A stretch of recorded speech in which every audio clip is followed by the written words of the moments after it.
संस्कार स्टडीज़ के YouTube channel में एक बार फिर से आपका स्वागत है। हम पढ़ रहे थे राजस्थान जीके और राजस्थान जीके में अपने जो टॉपिक चल रहा था वो था राजस्थान की कला संस्कृति। राजस्थान की जो कला संस्कृति है उसमें बहुत सारे टॉपिक हमने पढ़ लिए हैं। आज आपके लिए मैं एक नया टॉपिक लेकर के आया हूँ जिसका नाम है राजस्थान में लोक संगीत। राजस्थान का जो लोक संगीत है एक छोटा सा टॉपिक है, लेकिन कई बार इसमें से परीक्षा में प्रश्न पूछ लिए जाते हैं, तो आपको इसको भी अच्छे से याद रखना है ताकि परीक्षा में कोई भी प्रश्न पूछा जाए तो आपका गलत नहीं हो। तैयारी ऐसी करो कि प्रश्न कहीं से भी आए वो आपका सही ही होना चाहिए, तभी आपका सिलेक्शन हो पाएगा, वरना मुश्किल है। इसलिए तैयारी थोड़ी अच्छे ढंग से आपको करनी होगी। तो शुरू करते हैं आज का हमारा टॉपिक जिसका नाम है राजस्थान में लोक संगीत। संगीत की बात करें तो महाराणा कुंभा का नाम सुना होगा आपने। मेवाड़ की महाराणा कुंभा थे और ये जो कुंभा है इनके काल में भी संगीत की काफी उन्नति हुई थी। कुंभा ने बहुत सारे महलों का, बहुत सारे दुर्गों का भी निर्माण करवाया था, इसलिए राजस्थान में स्थापत्य कला का जो जनक कहा जाता है वो कुंभा को ही कहा जाता है। राजस्थान संगीत के क्षेत्र में काफी प्रसिद्ध रहा है, इसलिए देश में ही नहीं पूरे विश्व में प्रसिद्ध रहा है राजस्थान। और मेवाड़ के कुंभा के समय भी संगीत की काफी उन्नति हुई थी।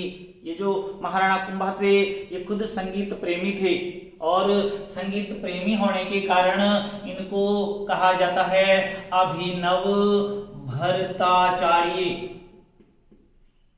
ये परीक्षा में पूछा गया है अभिनव भरताचार्य के नाम से किससे जाना जाता है, तो मेवाड़ के महाराणा कुंभा को संगीत प्रेमी होने के कारण कहा जाता है अभिनव भरताचार्य। अभिनव भरताचार्य कहा जाता है और पूछेगी क्यों कहा जाता है, तो ये संगीत प्रेमी थे, इस कारण इनको अभिनव भरताचार्य के नाम से जाना जाता है। ये जो महाराणा कुंभा थे इन्होंने बहुत सारे संगीत के ग्रंथ लिखे हैं, जिनमें एक ग्रंथ है संगीत राज। कुंभा के जितने भी ग्रंथ है, महाराणा कुंभा के जितने भी ग्रंथ है, याद रखना उन सभी ग्रंथों में सबसे बड़ा ग्रंथ कौन सा है, तो संगीत राज। कुंभा के सभी ग्रंथों में सबसे बड़ा ग्रंथ है ये संगीत राज ग्रंथ। और संगीत राज जो ग्रंथ है ये ग्रंथ 5 कोशों में बटा हुआ है, 5 भागों में। ये परीक्षा में पूछा गया है अधीनस्थ बोर्ड के द्वारा कि संगीत राज ग्रंथ कितने कोशों में बटा हुआ है, कितने भागों में बटा हुआ है। 5 भागों में ये बटा हुआ है। किसने की थी रचना, तो महाराणा कुंभा ने। इसके अलावा संगीत मीमांसा की रचना भी महाराणा कुंभा ने की थी। सूड प्रबंध की रचना भी की थी। संगीत सुधा की रचना की थी। रसिक प्रिया की रचना की थी। इसके अलावा नृत्य रतन कोश की रचना की थी। एक है कामराज रतिसार की रचना की थी। एक है हरिवर्तिका की रचना की थी। तो ये सारी की सारी रचना किसकी है, महाराणा कुंभा की है। और ये आपको याद रखनी है क्योंकि परीक्षा में जो प्रश्न पूछा जाता है उसमें पूछा जाता है निम्न में से कौन सी रचना महाराणा कुंभा की नहीं है।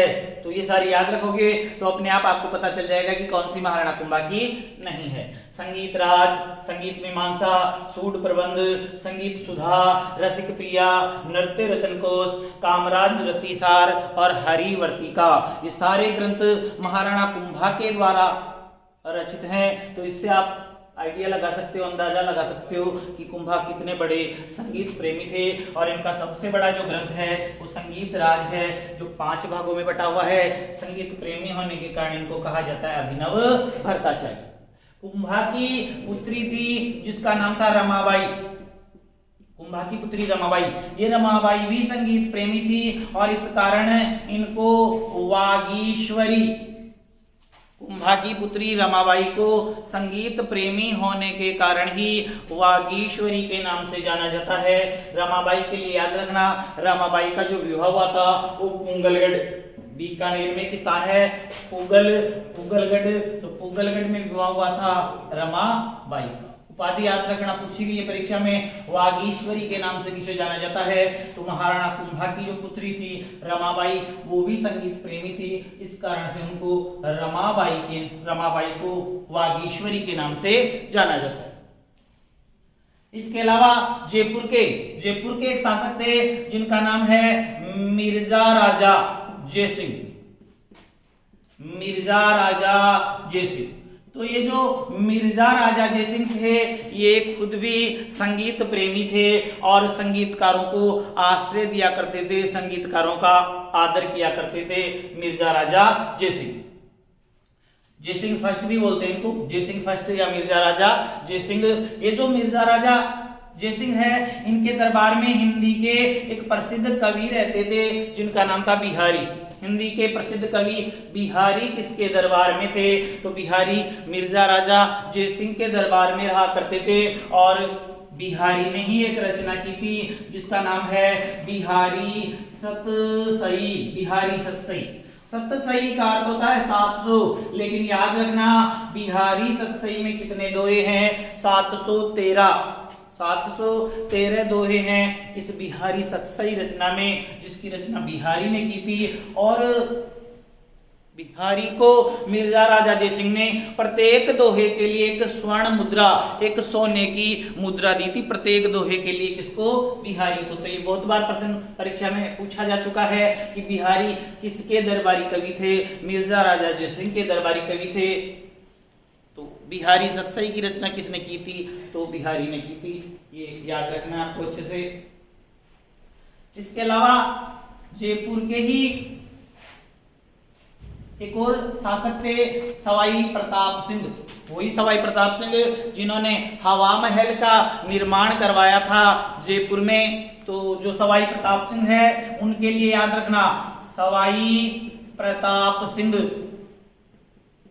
ये जो सवाई प्रताप सिंह है इनके दरबार में हुआ करती थी गंधर्व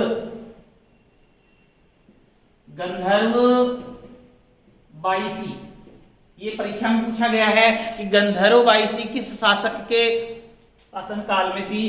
गंधर्व बाईसी जो थी वो प्रताप सिंह के दरबार में। गंधर्व बाईसी किसके दरबार में? तो प्रताप सिंह के समय हुआ करती थी गंधर्व बाईसी। क्या थी ये गंधर्व बाईसी? तो प्रत्येक विषय के 22 विद्वान, प्रत्येक विषय के 22 विद्वान रहा करते थे सवाई प्रताप सिंह के दरबार में। प्रत्येक विषय के जो 22 विद्वान थे उन्हीं को बोलते थे गंधर्व बाईसी। तो आपको याद रखना है केवल गंधर्व बाईसी किसके दरबार में? प्रताप सिंह, क्योंकि ये पूछा गया है गंधर्व बाईसी किसके दरबार में थी? प्रताप सिंह। और इस गंधर्व बाईसी का जो मुखिया था वो था चांद खां। ये जो चांद खां है ये प्रताप सिंह का दरबारी भी था, प्रताप सिंह का गुरु भी था और इस गंधर्व बाईसी का प्रधान मुखिया भी था चांद खां। तो गंधर्व बाईसी याद रखना प्रताप सिंह के दरबार में हुआ करती थी गंधर्व बाईसी। इसके अलावा राजस्थान और भारत के कुछ संगीत घराने भी हैं। इन संगीत घरानों के जो प्रवर्तक हुए हैं उनके नाम भी आपको याद रखने हैं, क्योंकि परीक्षा में कई बार ये जो राजस्थान के संगीत घराने हैं या भारत के संगीत घराने हैं उनके प्रवर्तक के नाम पूछ लिए जाते हैं कि इस घराने का प्रवर्तक कौन है। तो जो भी संगीत घराने हैं, जैसे एक है जयपुर घराना, एक है दिल्ली घराना, एक है पटियाला घराना, एक है आतरोली घराना, मेवाती घराना, डागर घराना, किराना घराना, अल्लादिया घराना, रंगीला घराना और एक है कथक घराना। तो ये सारे के सारे जो घराने हैं ये भी आपको याद रखने हैं। सारे के सारे जो घराने हैं वो आपको याद रखने हैं, क्योंकि इनमें से भी परीक्षा में प्रश्न पूछ लिया जाता है। किराना घराना, अल्लादिया घराना, रंगीला घराना। एक तरफ घराने, एक तरफ प्रवर्तक। तो प्रवर्तक पूछ के भी पूछ सकता है कि ये प्रवर्तक किस घराने का है, या घराना पूछ के पूछा जा सकता है कि इस घराने का प्रवर्तक। तो जो जयपुर घराना है, जयपुर घराने के प्रवर्तक माने जाते हैं मनरंग खां। पूछा गया है ऐसे कैसे क्वेश्चन, जयपुर घराने का प्रवर्तक कौन है, तो मनरंग खां, जिनको भूपत खां के नाम से जाना जाता है। मनरंग खां या भूपत खां जो है वो जयपुर घराने के प्रवर्तक माने जाते हैं। दिल्ली घराने के लिए याद रखना सदारंग खां, सदारंग खां या नियामत खां। सदारंग खां जिनको नियामत खां बोलते हैं, सदारंग खां या नियामत खां दिल्ली घराने के। पटियाला घराने के प्रवर्तक अली बख्श को माना जाता है। अली बख्श, अलवर का रस खान किसे कहा जाता है, तो अली बख्श को कहा जाता है अलवर का रस खान। अलवर का रस खान अली बख्शी ख्याल के प्रवर्तक अली बख्श, और पटियाला घराने का प्रवर्तक भी अली बख्श। आतरोली घराने का प्रवर्तक है साहब खां। साहब खां जो मेवाती घराना है इसके प्रवर्तक माने जाते हैं घग्गे नजीर खां। घग्गे नजीर खां। डागर घराने के प्रवर्तक है बहराम खां डागर। बहराम खां डागर। कत्थक घराने के जो प्रवर्तक माने जाते हैं वो हैं भानुजी महाराज। किराना घराना जो है, किराना घराने के जो प्रवर्तक माने जाते हैं, एक अलादिया घराना है, एक रंगीला घराना है। तो जो रंगीला घराना है इसके रमजान खां। अलादिया घराना है उसके हैं अल्लादीन खां। अल्लादिया घराना के प्रवर्तक माने जाते हैं अल्लादीन खां। और किराना घराना जो है इसके प्रवर्तक माने जाते हैं बंदे अली खां। तो ये सारे के सारे प्रवर्तक आपको याद रखने हैं। पूछा जाता है परीक्षा में ऐसा प्रश्न, कौन से घराने का प्रवर्तक कौन है, तो जयपुर घराना, संगीत का जो जयपुर घराना है इसके प्रवर्तक मनरंग खां। दिल्ली घराने के सदारंग खां। पटियाला घराने के अली बख्श खां। आतरोली घराने के साहब खां। मेवाती घराने के घग्गे नजीर खां। डागर घराने के बहराम खां डागर। कत्थक घराने के भानुजी महाराज। किराना घराना बंदे अली खां। अल्लादिया घराना अल्लादीन खां। और रंगीला घराना रमजान खां, जिनको मियां रंगीले के नाम से भी जाना जाता है। ये इन घरानों के प्रवर्तक माने जाते हैं। तो ये सारे के सारे आपको याद रखने हैं। इनमें जो प्रश्न पूछा जाता है वो सीधा सीधा ही आता है, या तो आएगा सुमेलित कीजिए, क्रम को क्रम कैसे मिलाइए। तो एक तरफ तो घराने आ जाएंगे, एक तरफ इनके प्रवर्तक आ जाएंगे, फिर आपको सही से सुमेलित करना है। या फिर सीधा सीधा परीक्षा में प्रश्न पूछ लेगा कि दिल्ली घराने का प्रवर्तक कौन है या जयपुर घराने का प्रवर्तक कौन है। तो ये आपको याद रखना है। एक राजस्थान का जो लोक संगीत है उसमें है गायकी। राजस्थान में कुछ गायकियां प्रसिद्ध थी, जिनमें एक है मांड गायकी। मांड गायकी, मांड गायकी से याद रखना, सीधा प्रश्न पूछा जाता है कि मांड गायकी राजस्थान के किस क्षेत्र में प्रचलित है, किस क्षेत्र में प्रसिद्ध है। तो इसके लिए याद रखना पश्चिमी राजस्थान। पश्चिमी जो राजस्थान है, पश्चिमी राजस्थान में प्रचलित है मांड गायकी। पश्चिमी राजस्थान में जो जैसलमेर जिला है, जैसलमेर जिला है, इस जैसलमेर को प्राचीन काल में बोलते थे मांड या दुग्गल। वल्ल दुग्गल मांड किसका प्राचीन नाम है, तो जैसलमेर का। जैसलमेर का प्राचीन नाम है वल्ल दुग्गल या मांड के नाम से इसको जाना जाता था, यानी मांड इसका प्राचीन नाम है जैसलमेर का। इस कारण पश्चिमी जो राजस्थान है वहां पर मांड जो क्षेत्र है वहां पर 10वीं शताब्दी के आसपास इसको मांड बोलते थे।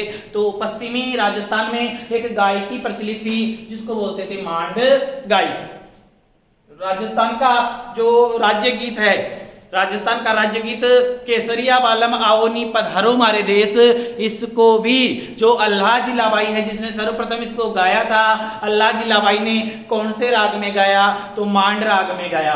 अल्लाह जिलाबाई कौन से राग से संबंधित है, तो मांड राग से संबंधित है अल्लाह जिलाबाई। और राजस्थान की मरु कोकिला, राजस्थान की मरु कोकिला किसे कहा जाता है, तो अल्लाह जिलाबाई को कहा जाता है राजस्थान की मरु कोकिला। याद रखना अल्लाह जिलाबाई।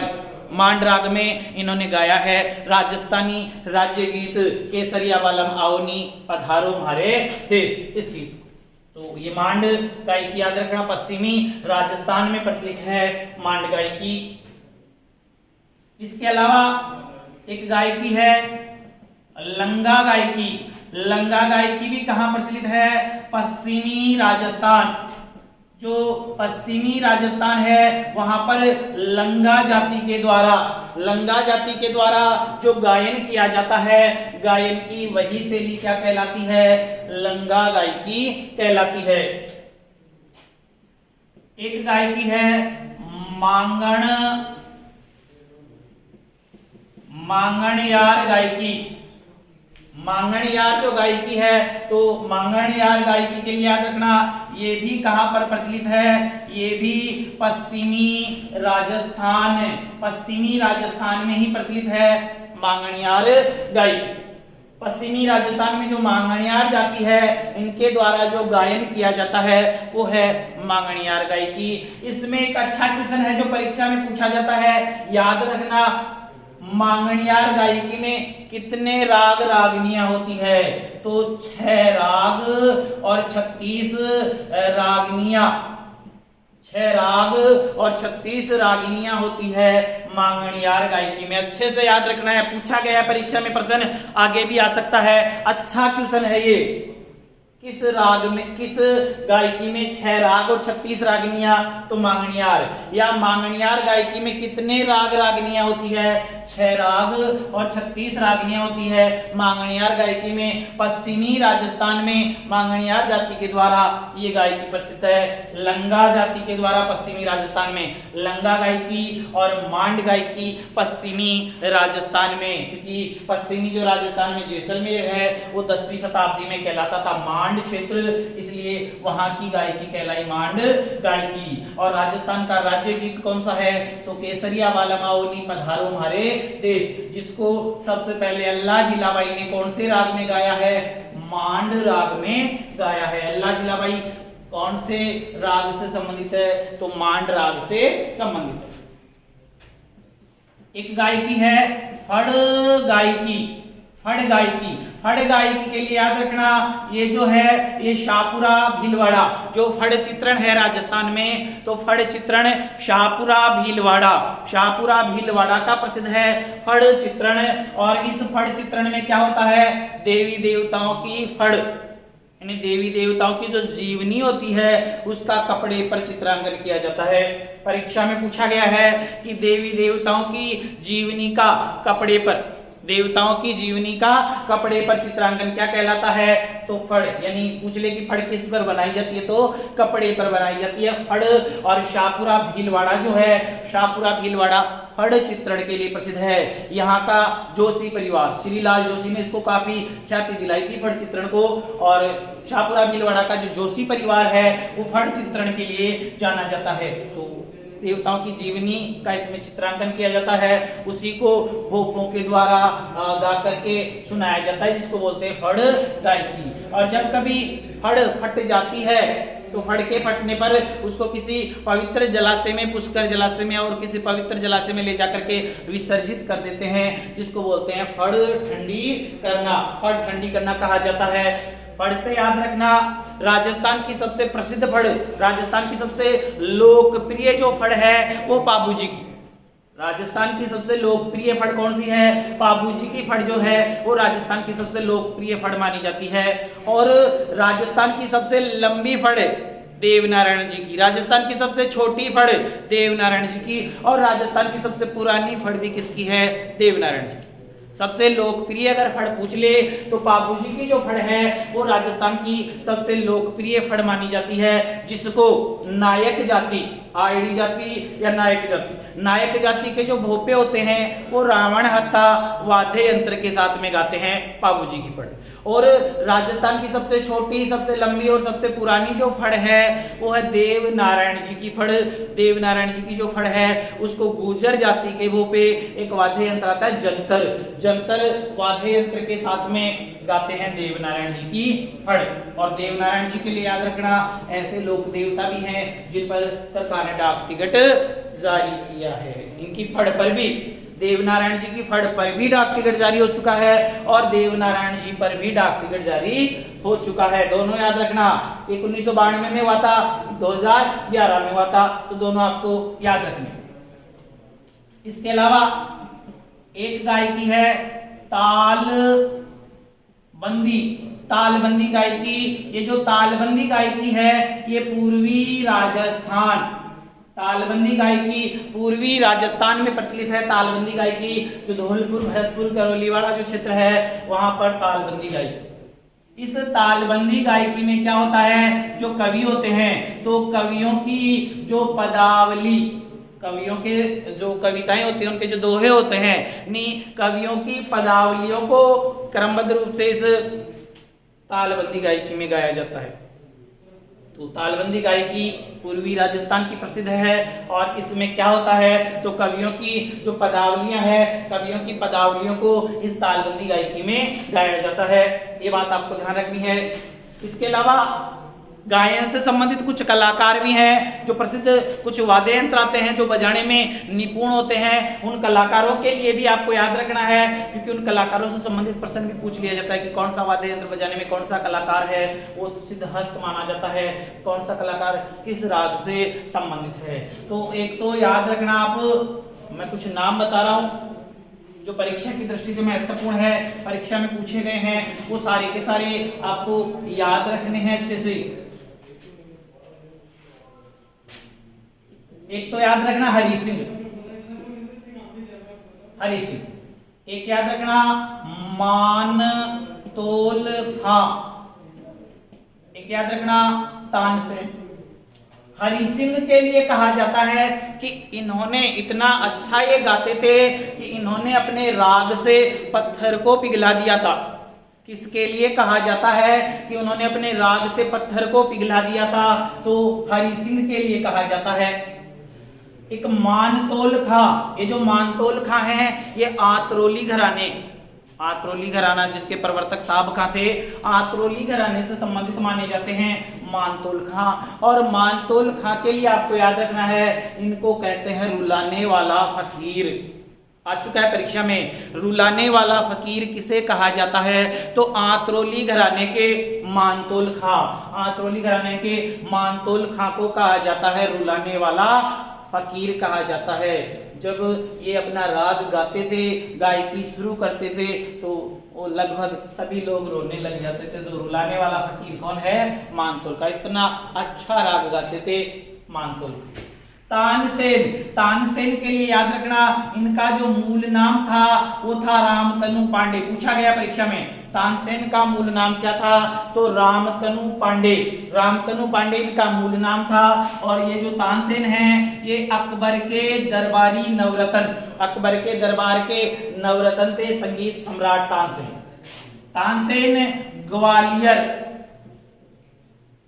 ग्वालियर मध्य प्रदेश के रहने वाले थे और मध्य प्रदेश में एक स्थान है रीवा, रीवा के शासक रामचंद्र, रीवा मध्य प्रदेश के शासक रामचंद्र के दरबार में रहते थे तानसेन। फिर वहां से अकबर के दरबार में आ गए थे और अकबर ने इन्हें अपने दरबार का नवरत्न बनाया था।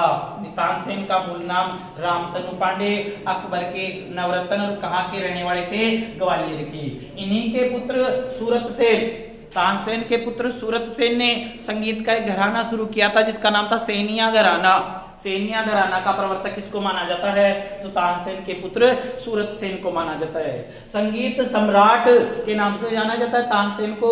तानसेन जब राग गाते थे, इनके लिए कहा जाता है कि जब ये दीपक राग गाना शुरू करते थे तो अपने आप दीपक जलने लग जाते थे, और जब ये मल्हार राग गाते थे तो अपने आप बारिश होने लग जाती थी। मल्हार राग जब तानसेन गाते थे तो बारिश होती थी, और दीपक राग गाते थे तो दीपक जलने लग जाते थे। तो इतने प्रसिद्ध थे संगीत में तानसेन। मानतोल खां को रुलाने वाला फकीर, आ चुका है परीक्षा में, रुलाने वाला फकीर किसे कहा जाता है, तो मानतोल खां को कहा जाता है रुलाने वाला फकीर। इसके अलावा कुछ प्रसिद्ध व्यक्ति हैं जो प्रसिद्ध वाद्य यंत्र, जब ये संगीत की शैलियां होती है तब कुछ वाद्य यंत्र भी बजाए जाते हैं, तो इनके लिए याद रखना, एक है जहूर खां मेवाती। इनके लिए याद रखना भपंग, भपंग का जादूगर। भपंग का जादूगर किसे कहा जाता है? तो जहूर खां मेवाती को कहा जाता है भपंग का जादूगर। राम किशन को कहा जाता है नगाड़े का जादूगर। नगाड़े का जादूगर किसे कहा जाता है? तो नगाड़े का जादूगर राम किशन को कहा जाता है और भपंग का जादूगर कहा जाता है जहूर खां मेवाती। एक याद रखना कर्णा भील प्रसिद्ध नड़ वादक। नड़ जो वाद्य यंत्र होता है वो नाक से फूंक मार करके बजाया जाता है, तो प्रसिद्ध नड़ वादक कौन है? कर्णा भील जो है वो प्रसिद्ध नड़ वादक माने जाते हैं। एक याद रखना सद्दीक खां मांगणियार। सद्दीक खां मांगणियार जो है वो प्रसिद्ध खड़ताल वादक। प्रसिद्ध खड़ताल वादक कौन है? तो सद्दीक खां मांगणियार प्रसिद्ध खड़ताल वादक है। जगजीत सिंह याद रखना, जगजीत सिंह प्रसिद्ध गजल गायक। प्रसिद्ध गजल गायक कौन है? जगजीत सिंह। इसके अलावा पंडित पुरुषोत्तम दास, प्रसिद्ध पुरुषोत्तम दास, पंडित पुरुषोत्तम दास के लिए याद रखना प्रसिद्ध पखावज वादक। पखावज वादक पंडित पुरुषोत्तम दास प्रसिद्ध पखावज वादक कहा जाता है पुरुषोत्तम दास को। प्रसिद्ध गजल गायक जगजीत सिंह है। खड़ताल वादक सद्दीक खां मांगणियार, नड़ वादक कर्णा भील, नगाड़े का जादूगर राम किशन और भपंग का जादूगर जो है वो कहा जाता है जहूर खां मेवाती को कहा जाता है। इसके अलावा एक वाद्य यंत्र आता है सतूर। तो प्रसिद्ध सतूर वादक जो है वो है शिव कुमार शर्मा। शिव कुमार शर्मा प्रसिद्ध सतूर वादक हैं। प्रसिद्ध सरोद वादक तो अमजद खां, उस्ताद अमजद खां जो हैं वो सरोद वादक हैं। प्रसिद्ध सितार वादक तो इनके लिए याद रखना विश्व मोहन भट्ट। मोहन वीणा एक वाद्य यंत्र है मोहन वीणा। मोहन वीणा का आविष्कार भी किया था विश्व मोहन भट्ट ने। प्रसिद्ध सितार वादक भी कौन है? विश्व मोहन भट्ट। प्रसिद्ध सरोद वादक अमजद खां प्रसिद्ध सरोद वादक है। सतूर वादक शिव कुमार शर्मा जो है वो सतूर वादक माने जाते हैं। इसके अलावा लोक सुरों की सहनाई, लोक सुरों की सहनाई याद रखना। तो लोक सुरों की सहनाई किसे कहा जाता है? मांगी बाई। मांगी बाई को कहा जाता है लोक सुरों की सहनाई। ये मैंने आपको इसलिए बताए हैं क्योंकि इनसे संबंधित भी परीक्षा में जो है वो प्रश्न आ चुके हैं बहुत बार परीक्षा में इनसे संबंधित प्रश्न जो है वो आ चुके हैं, इसलिए आपको ये सारे के सारे याद रखने हैं। एक बार वापस से मैं आपको ये बता रहा हूं, जहूर खां मेवाती जो है उनको भपंग का जादूगर कहा जाता है। राम किशन को नगाड़े का जादूगर कहा जाता है। कर्णा भील जो है वो प्रसिद्ध नड़ वादक है। सद्दीक खां मांगणियार प्रसिद्ध खड़ताल वादक। जगजीत सिंह प्रसिद्ध गजल गायक है। पंडित पुरुषोत्तम दास पखावज वादक। शिव कुमार शर्मा सतूर वादक। उस्ताद अमजद खां जो है वो सरोद वादक है। और विश्व मोहन भट्ट का संबंध किससे है? सितार से है। लोक सुरों की सहनाई किसे कहा जाता है? तो मांगी बाई को कहा जाता है लोक सुरों की सहनाई। तो राजस्थान में संगीत से संबंधित जो भी परीक्षा में आने वाले क्वेश्चन थे वो मैंने आपको इस वीडियो में बता दिए हैं। आगे वाले वीडियो में मैं आपके लिए राजस्थान की कला संस्कृति का अगला नेक्स्ट टॉपिक लेकर के आऊंगा। धन्यवाद।